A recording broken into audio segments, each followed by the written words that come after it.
যখন একের পর এক কোশ্চেন করে যাচ্ছি, ওদের কোশ্চেন থেকেই আমরা কোশ্চেন করছি। ওরা যে রিপোর্ট 93টা রিপোর্ট তৈরি করেছে, সেখান থেকে আমরা ওদের কোশ্চেন করছি।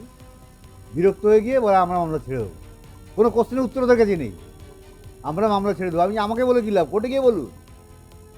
আর এইভাবে কালকে আমাদের সঙ্গে সিবিআই ডিরেক্টরের সঙ্গে কথাবার্তা, চিন্তা করো কী ধরনের সংস্থা, 140 কোটি ভারতের যারা প্রতিনিধিত্ব করে তারা এই ধরনের কথাবার্তা বলে 1 বছর পরে যে আমরা মামলা ছেড়ে দেবো। তাহলে 1 বছর ধরে কী করছিল?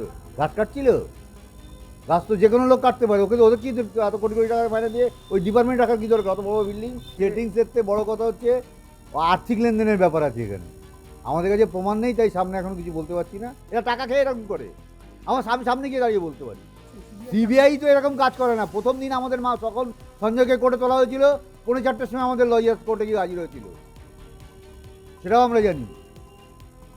সমস্ত ব্যাপারে ওদের গাফিলতি ইচ্ছাকৃতভাবে করে। ওরা আগে এসে এক বস্তা টাকা নিয়ে তারপরে সেটাকে আবার কভার আপ করার চেষ্টা করে।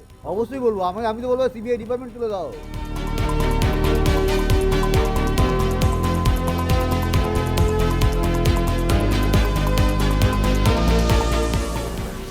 দিল্লির মুখ্যমন্ত্রী রেখা গুপ্তা আমাকে একটা অ্যাওয়ার্ড দিয়েছিলেন, নারী শক্তি অ্যাওয়ার্ড। আমরা সেটা ওনার হাত থেকে নিয়ে আবার ওনাকেই ফেরত দিয়েছি যে আমি নারী শক্তি অ্যাওয়ার্ড তখনই নেব যখন আমার মেয়ে ন্যায় বিচার পাবো। আমি ওনাকে হিন্দিতেই বলেছি মুঝে ন্যায় চাইয়ে। উনি আমাকে হাত ধরে বলেছেন আপনি ন্যায় পাবেন, এই আশ্বাসটা উনি আমাকে দিয়েছেন। এবং তারপরে আমরা সিবিআই অফিসে গেছিলাম। সিবিআই অফিসে অনেকক্ষণ আমরা ছিলাম। সিবিআই এর সঙ্গে অনেক কথা হয়েছে, ও আমাদের কোনো কোশ্চেনের অ্যান্সার ওনারা দিতে পারেননি। তারপর আমরা এই কোশ্চেনগুলো দেখিয়ে সিবিআইকে এটা সিবিআই ডিরেক্টরকে হাতে দিয়েছিলাম। উনি একটা ঘর থেকে নিয়ে আরেকটা ঘরে চলে গেছিলেন। তারপরে এটা দেখে আবার ফিরে এসেছেন, না না আমাদের স্পাইন আছে, আমরা এটা নিতে পারবো না।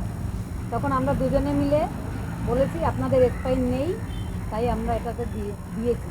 নিয়েছেন যখন, তখন নিয়েছেনই, আপনাদের স্পাইন নেই বলে আমরা চলে এসেছি। অমিত স্যারের সাথে দেখা করার কথা ছিল, কিন্তু দেখা সোমবার অবধি ওয়েট করতে বলেছিলেন, আমরা অনেক কর্মসূচি রয়েছে বলে আমাদের দেখা হয়নি। একটা মায়ের অনুভূতি কখনো ভাষায় প্রকাশ করা যায় না। আজকের দিনেও মেয়েটা যখন ডিউটি গেছিলো, আমি ওকে খাইয়েও দিয়েছিলাম। রোজকারই আমার নিয়ম ছিল, ভোর 4টায় ও ঘুমাতো আর আমি উঠতাম, সমস্ত কাজ ওর আমি করে দিতাম।